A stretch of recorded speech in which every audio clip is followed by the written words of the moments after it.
Oui, bonjour. Mon nom c'est Serge Kouam. Je suis éditeur, je viens du Cameroun et je suis dans ce stand grâce à l'invitation du commissariat du Salon dans le cadre de ce stand panafricain qui regroupe une dizaine de maisons d'édition venant d'Afrique au sud du Sahara. Et donc nous avons été invités pour participer à cette 30e édition du Salon international d'édition et de livres de Rabat. C'est la première fois que je viens ici à Rabat, mais j'ai déjà été au même salon lorsque ça se tenait il y a une dizaine d'années à Casablanca. Et alors, nous sommes toujours très impressionnés par l'immensité du public qui vient dans ce salon. Et nous sommes très stimulés par le fait que le public marocain découvre avec beaucoup de satisfaction nos productions éditoriales. Et ça nous encourage beaucoup.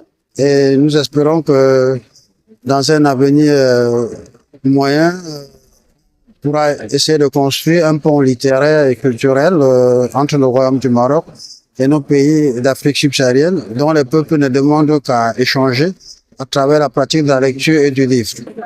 Donc, nous sommes vraiment hyper satisfaits et nous profitons de l'occasion pour exprimer nos remerciements, nos vifs remerciements au commissariat du Salon et à travers lui à l'autorité culturelle marocaine et à l'ensemble du peuple marocain, extrêmement chaleureux et nous sommes très contents d'être ici.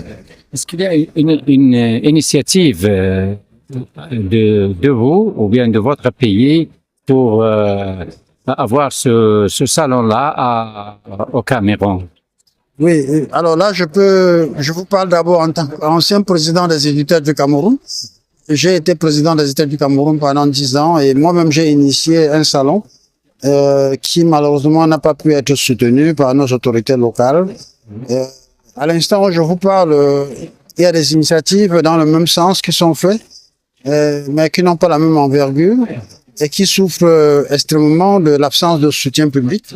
Et donc, c'est toujours à l'état embryonnaire et nécessite véritablement un soutien public pour avoir une certaine dimension à l'envergure de ce que nous voyons ici.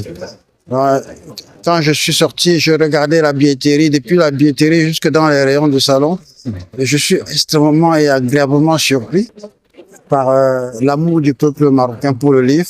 Et ça donne envie de rêver parce que nous aimerions que ce soit la même chose chez nous. Et pour que tout cela permette à l'Afrique, de manière générale, de sortir de l'ornière.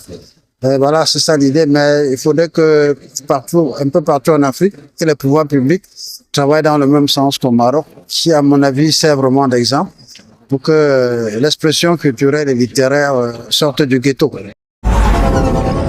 الحدث الإفريقي معكم من قلب الحدث.